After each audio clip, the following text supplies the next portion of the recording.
Hello बच्चों, कैसे हो आप सभी लोग। आई होप कि आप सभी लोग अच्छे होंगे, स्वस्थ होंगे, मस्त होंगे। तो आज आप लोगों के लिए लेकर आया हूँ मैं रामबाण औषधि, वो भी 50 क्वेश्चन का OMR बेस, जो कि आपका 18 फरवरी 2026 को होने वाला वार्षिक परीक्षा जो क्लास 10th का है, उसमें इसी 50 क्वेश्चन से 20 क्वेश्चन आएंगे। तो इसीलिए आप सभी लोगों के लिए हम रामबाण औषधि लेकर आए हैं।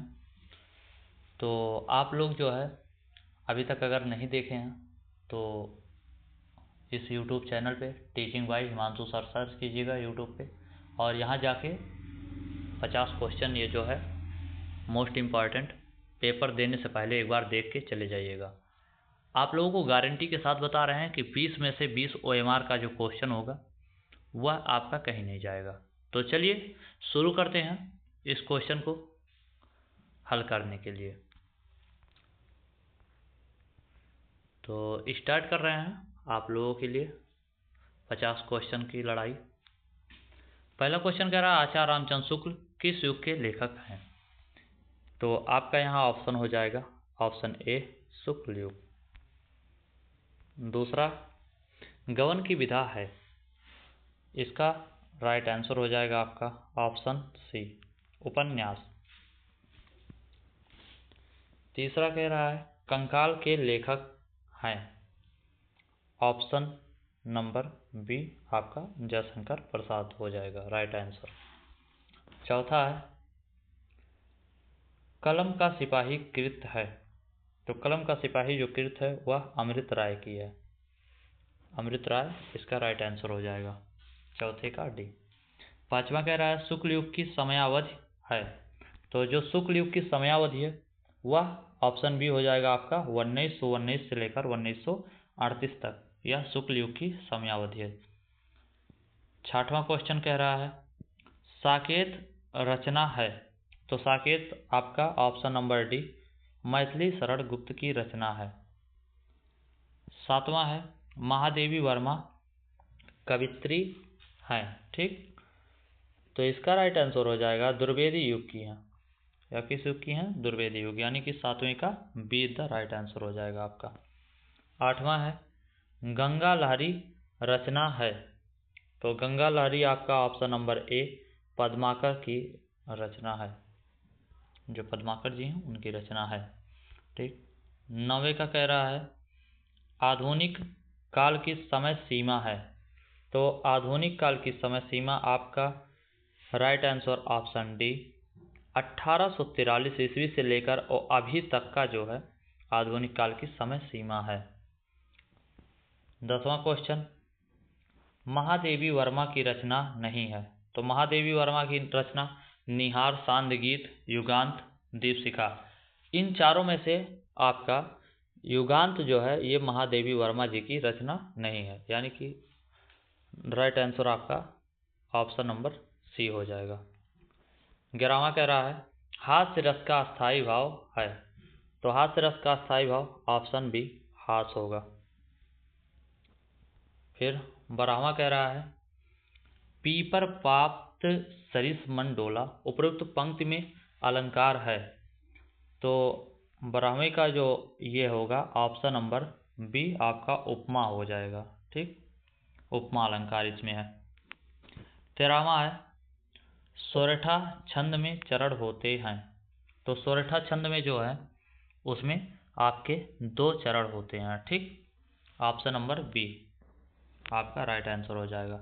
14वां कह रहा है उपदेश शब्द में प्रयुक्त उपसर्ग है, ठीक, तो प्रयुक्त उपसर्ग जो होगा उपदेश शब्द में वह हो जाएगा आपका उप, यानी कि ऑप्शन नंबर सी आपका राइट आंसर हो जाएगा। 15वां कह रहा प्रत्यय के भेद हैं, प्रत्यय के टोटल 3 भेद होते हैं, यानी कि ऑप्शन नंबर सी आपका राइट आंसर हो जाएगा। 16वां कह रहा है हानि लाभ में समास है, ठीक, हानि डैश लाभ है, तो यानी कि हानि और लाभ में समास है, तो हानि और लाभ की बात की जा रही है यहाँ, तो आपका हो जाएगा यहाँ द्वंद्व समास, ठीक, ऑप्शन नंबर ए आपका द्वंद्व समास है। 17वां कह रहा है आपका मछली का पर्यायवाची शब्द है। ठीक, तो मछली का जो पर्यायवाची शब्द होगा वह है आपका क्या हो जाएगा, ऑप्शन नंबर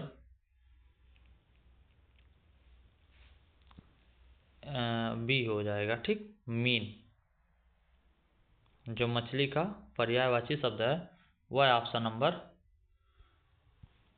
बी हो जाएगा। ठीक, 18वां क्वेश्चन कह रहा है यद्यप में कौन सी संधि है। तो यद्यप में आपकी यड़ संधि है, ऑप्शन नंबर सी इधर राइट आंसर हो जाएगा। 19 में कह रहा है आपका मधु शब्द का द्वितीय विभक्ति बहुवचन रूप है। तो इसका बहुवचन रूप मधुनी हो जाएगा, ऑप्शन नंबर डी आपका राइट आंसर हो जाएगा। 20 का कह रहा है कि पठेताम धातु का वचन एवं पुरुष है। तो पठेताम धातु का जो वचन और पुरुष होगा वह है आपका ऑप्शन नंबर बी हो जाएगा, प्रथम पुरुष द्विवचन। ठीक, ये आपका राइट आंसर हो जाएगा। फिर है 21वां क्वेश्चन कह रहा है शुक्ल युग के लेखक नहीं है। तो शुक्ल युग के जो लेखक नहीं है वह भारतेंदु हरिश्चंद्र जी नहीं है। ठीक, बाकी सभी हैं। भारतेंदु हरिश्चंद्र जी शुक्ल युग के लेखक नहीं है। 22वां क्वेश्चन आपका कह रहा है पूस की रात कहानी के लेखक हैं। तो जो पूस की रात कहानी के लेखक हैं वह मुंशी प्रेमचंद जी हैं, ऑप्शन नंबर बी आपका राइट आंसर हो जाएगा। 23वां क्वेश्चन कह रहा है सिंदूर की होली के नाटककार हैं। तो इसका राइट आंसर आपका ऑप्शन नंबर सी हो जाएगा, लक्ष्मी नारायण मिश्र जी हैं। ठीक, 24वां क्वेश्चन रूस में 25 मास यात्रावृत्त के लेखक हैं। तो रूस में जो 25 मास यात्रावृत्त के लेखक हैं वह आपके प्रभाकर माचवे जी हैं। ठीक, अगला क्वेश्चन 25वां क्वेश्चन कह रहा है माटी हो गई सोना संस्मरण के लेखक हैं। तो 25 का आपका right answer option number A Kanhaiya Lal Mishra, जिन्हें प्रभाकर के नाम से भी जाना जाता है। ठीक, 26वां क्वेश्चन देखिए रीत काल को अलंकृत काल किस विद्वान ने कहा है। ठीक, तो रीत काल को जो अलंकृत काल जो है कहे हैं वह कौन है, मिश्र बंधुओं ने। ठीक, आपका 26 का बी ऑप्शन हो जाएगा सही।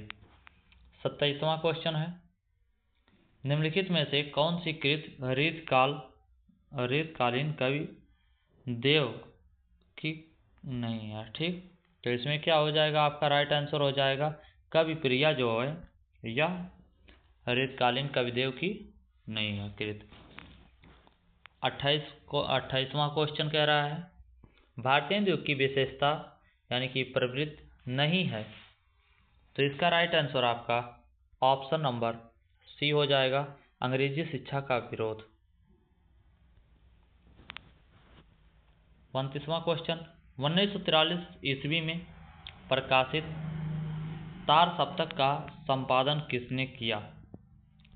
तो इसका राइट आंसर हो जाएगा आपका ऑप्शन नंबर बी सच्चिदानंद हीरानंद वात्स्ययन, जिन्हें अज्ञेय के नाम से जाना जाता है। 30वां क्वेश्चन आपका कह रहा है राम की शक्ति पूजा किसकी रचना है। तो राम की शक्ति पूजा जो रचना है वह सूर्यकांत त्रिपाठी निराला जी की है। ठीक, 31वां क्वेश्चन हाथी जैसी देह है गैंडे जैसी खाल और तरबूजे सी खोपड़ी खरबूजे से गाल, उपरोक्त पंक्तियों में कौन सा रस है। तो इस पंक्ति में जो आपका है वह श्रृंगार रस है।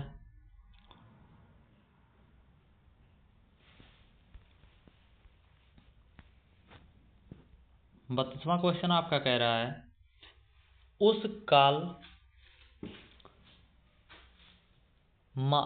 काल मारे क्रोध के तन कांपने उनका लगा। ठीक, मानो हवा के वेग से सोता हुआ सागर जगा। उपरोक्त रेखांकित पंक्ति में कौन सा अलंकार है? तो 32वां का आपका right answer option number C हो जाएगा, उत्प्रेक्षा अलंकार। 33वां देखिए, जो सुमिरत सिद्धि होर गणनायक करिवर बदन करव अनुग्रह सोड़ बुद्धि राशि, ठीक है, शुभ गुण सदन। उपरोक्त पंक्तियों में आपका प्रयुक्त छंद है, तो प्रयुक्त छंद इसमें 33वें में क्या है आपका? तो यह एक दोहा है, ठीक। ऑप्शन नंबर बी आपका राइट आंसर हो जाएगा। 34वां है, निम्नलिखित में से किस शब्द में अनु उपसर्ग का प्रयोग नहीं हुआ है? तो इन चारों में अनु उपसर्ग का प्रयोग किस में नहीं हुआ है? तो अनुतीर्ण, ठीक। ऑप्शन नंबर सी आपका राइट आंसर हो जाएगा।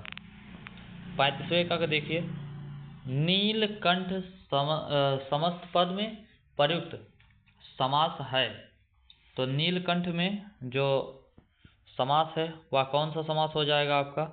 तो ऑप्शन नंबर बी हो जाएगा, बहुव्रीहि समास। 36 का है, बादल का पर्यायवाची शब्द नहीं है, ठीक। तो बादल का पर्यायवाची शब्द क्या नहीं है? जलज आपका ऑप्शन नंबर डी बादल का पर्यायवाची शब्द नहीं है। 37वां क्वेश्चन कह रहा है, युष्मद यानी कि तुम सर्वनाम शब्द का तृतीया एकवचन रूप है, तो इसका त्वत, ऑप्शन नंबर सी आपका हो जाएगा त्वत, ठीक। 38वां क्वेश्चन देखिए, आंधी आई और हम घर भागने लगे रचना के आधार पर इस वाक्य का प्रकार है। तो इसमें जो है आंधी आई और हम घर भागने लगे, यानी कि इसमें संयुक्त वाक्य है, ठीक। इसमें दो वाक्यों को मिला के बनाया गया है, तो इसे कौन सा वाक्य कहेंगे? संयुक्त वाक्य। 39वां देखिए, महात्मा बुद्ध ने विश्व को शांति का संदेश दिया, इस वाक्य का वाच्यम बताइए, ठीक। तो इसमें है कर्तृत्ववाच्य, ठीक। ऑप्शन नंबर ए आपका राइट आंसर हो जाएगा। 40वां देखिए, वह अचानक चला गया, वाक्य में प्रयुक्त अचानक पद का व्याकरणिक परिचय है, ठीक। तो 40 का आपका राइट आंसर हो जाएगा, क्रिया विशेषण है इसमें, ऑप्शन नंबर सी आपका राइट आंसर हो जाएगा। 41 में देखिए, 41वां क्वेश्चन कह रहे हैं, ध्रुव स्वामिनी नाटक के लेखक हैं, तो ध्रुव स्वामिनी नाटक के लेखक आपके रामकृष्ण दास जी, ऑप्शन नंबर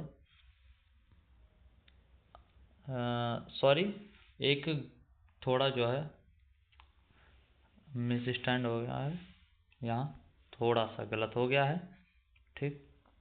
ध्रुव स्वामिनी के लेखक हैं, तो ध्रुव स्वामिनी के जो लेखक हैं वह जयशंकर प्रसाद जी होंगे आपके, ठीक। ऑप्शन नंबर बी आपका राइट आंसर हो जाएगा। अगला क्वेश्चन देखिए, 42 में देखिए, प्रेमचंद का विशेष महत्व किस रूप में है, ठीक। तो प्रेमचंद का जो विशेष महत्व है वह उपन्यासकार के रूप में है, ऑप्शन नंबर 1।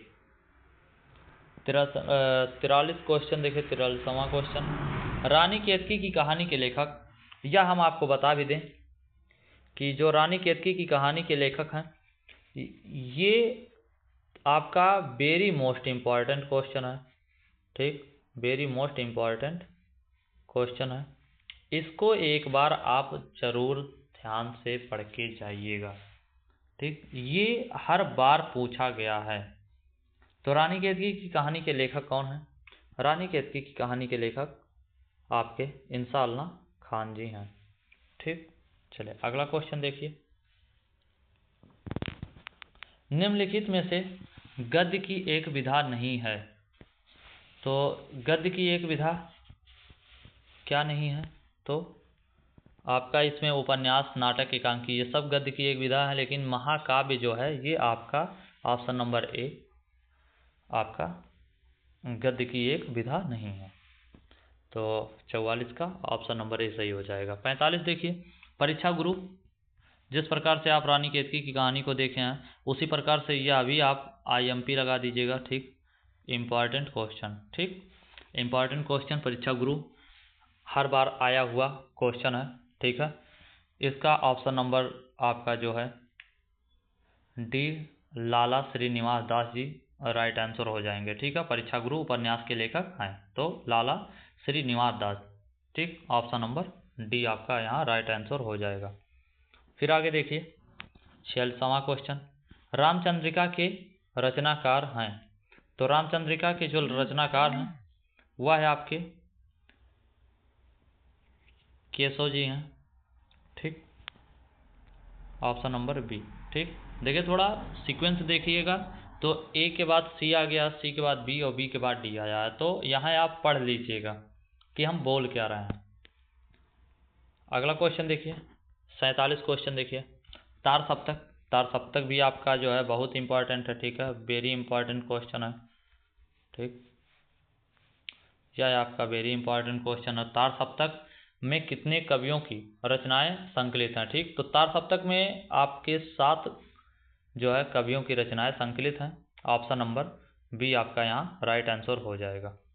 अगला देखिए 48 क्वेश्चन कर रहा, दुर्वेदी युग नाम किसके नाम पर पड़ा। ठीक, 48 क्वेश्चन आपका कह रहा है दुर्वेदी युग जो नाम है वह किसके नाम पे पड़ा, तो इसका जो है भारतेंदु हरिश्चंद्र के नाम पे पड़ा है। ठीक, ऑप्शन नंबर बी है भारतेंदु हरिश्चंद्र के नाम पे, ये ध्यान में रखिएगा। यह भी एक इम्पॉर्टेंट क्वेश्चन है जो कि हम बहुत खोज के आप लोगों के लिए सारा क्वेश्चन लेकर आए हैं। इसको एक बार ज़रूर देख के जाइएगा जिससे आप 20 में 20 नंबर OMR बेस पे ले आ सकिए। अगला क्वेश्चन है कुरुक्षेत्र के रचनाकार। कुरुक्षेत्र के रचनाकार भी आपसे बार बार पूछा जाने वाला सवाल है। 49 क्वेश्चन देखिए, कुरुक्षेत्र के रचनाकार हैं। ठीक, तो रामधारी सिंह दिनकर जी इसके रचनाकार हैं। लास्ट क्वेश्चन देखिए 50वां क्वेश्चन, चौपाई के प्रत्येक चरण में मात्राएं होती हैं। तो यह तो आप सभी लोगों को पता होगा कि चौपाई के प्रत्येक चरण में 16 मात्राएं होती हैं। ठीक, तो अगर आप लोगों ने अभी तक हमारे चैनल को सब्सक्राइब नहीं किया है तो आप जाके यूट्यूब पे टीचिंग बाय हिमांशु पाठक या टीचिंग बाय हिमांशु सर्च कीजिएगा। वहाँ पर जो है आपको हमारा चैनल मिल जाएगा। अभी वैसे बहुत ज़्यादा वीडियो नहीं है लेकिन हम ये चाहते हैं कि आप लोग अपनी तैयारी को बेहतर बना लीजिए, जिससे आप लोग अगर पेपर में बैठिए एग्ज़ाम हॉल में तो पेपर देने के लिए आप निसंकोच जाइए, कोई डर नहीं, कोई दबाव नहीं, आप पढ़े रहिएगा, बेस्ट अपना देकर आइएगा वहाँ। और ये 50 क्वेश्चन अगर आप बेहतर तरीके से देख के गए हैं तो यकीन मानिए 20 नंबर आपका पूरा फिक्स है।